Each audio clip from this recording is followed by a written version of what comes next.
The Dallas Mavericks obviously have very, very high expectations this year, coming off of a finals run where they came up a little bit short, losing to the Boston Celtics, but the West is no easy feat to win. It is an absolute gauntlet, so they went out and upgraded. They bring in Klay, Najee Marshall, and Quentin Grimes while losing Derrick Jones, Josh Green, and Tim Hardaway Jr. They also bring in Spencer Dinwiddie at the last moment. We spent a lot of time on this jersey swap here, so drop a like. The video it deserves it for all the time I spent on the jersey swap. But anyways, Spencer Dinwiddie averaged 10.5 points, 4.7 rebounds, 2.7 assists last year in 29 minutes, 39% shooting from the field, 34% from three, so not great.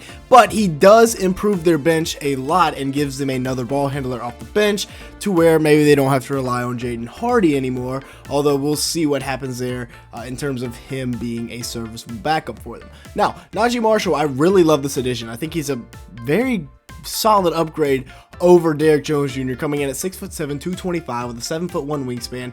I mean, he is a load, and he can lock nearly anybody up. Give me that Jimmy Butler. We'll go the other way, thank you. Now he's going to be guarding NBA champion Jason Tatum and just puts him in jail here. Tatum actually gets by him, but he comes back from behind and gets the strip. Now here he is facing up against De'Aaron Fox. Cookies, he averaged 7.1 points, 3.6 rebounds, and 2 assists last year in 66 games played in New Orleans. But again, I mean, he was buried on the depth chart. They get him for 3 years, $27 million, an absolute robbery of a contract for a guy that can play defense like that and shot 46% from the field and 39% from three. But remember, like I said, he was buried on that depth chart in New Orleans behind all those wings. So now coming back out, I think he's the perfect fit in Dallas, and I think that Kyrie and Luka are going to elevate his game so much. I love Najee Marshall in Dallas next year. I think it's a dream scenario for both him and the Mavericks. A++ for Nico Harrison.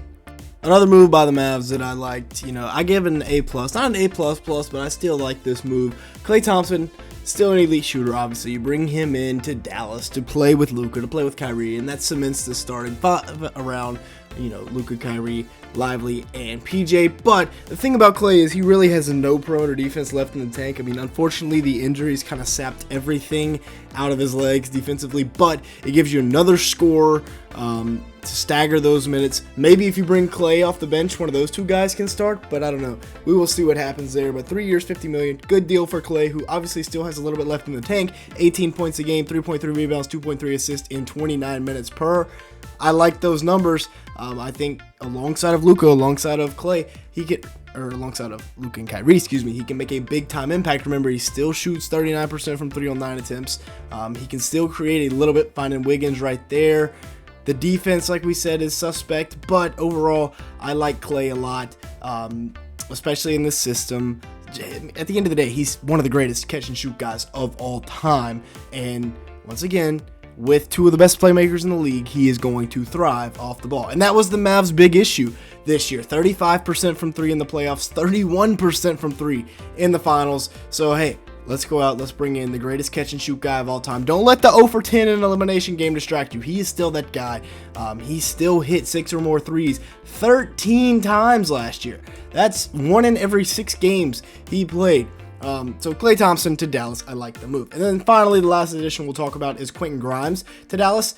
This doesn't get talked about at all, but he is an above average defender, at 6'5" with a 6'8" wingspan, a guy that can really defend on the ball. His shooting was good, and then it kind of got bad. He averaged 7 points, 2 boards, and an assist and a half per game last year in 20 minutes on not great field goal percentage. Only 37% from the field and 34% from 3 on 4.7 attempts. So like we said, not great. But in 2022-2023, he showed very good signs, averaging 11.3 points, 3.5 rebounds, 2.3 assists in 30 minutes per game for the Knicks before getting traded to, the banishment that is the Detroit Pistons, and he shot 47% from the field and 39% from 3. Like we said, he's a plus defender right here, D'ing up Andrew Wiggins off his knee out of bounds.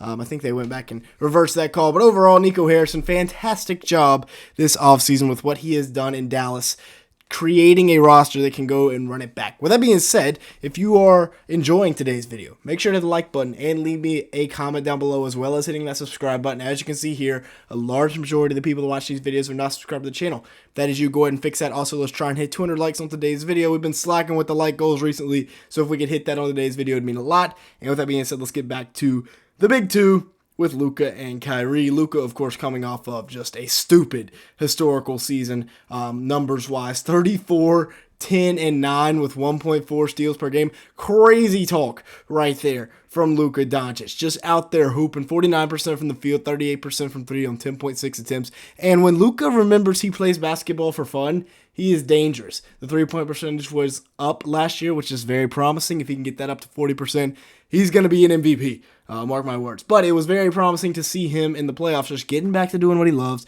getting back to playing basketball, stop politicking with the refs. And shout out to Kyrie as well, a guy that has kept his nose clean despite being involved in a lot of drama pre-Dallas. Now in Dallas, he has kept his nose clean, and last year he went out and balled out. 25.6 points per game, 5.2 assists, 5 rebounds, 1.3 steals. And the thing that doesn't get talked about enough, this man was one of, if not the most efficient players in basketball last year, shooting 51% from the field, 40% from 3, and 91% from the free throw line.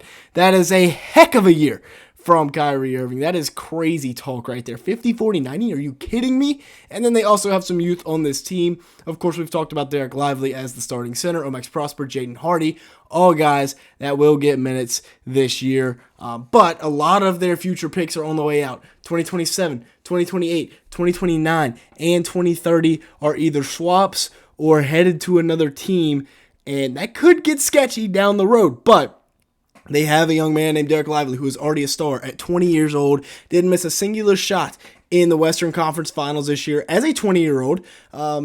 1 year removed from being a teenager, 8.8 points a game, 7 rebounds, 1.1 assists, and 1.4 blocks for Lively this year.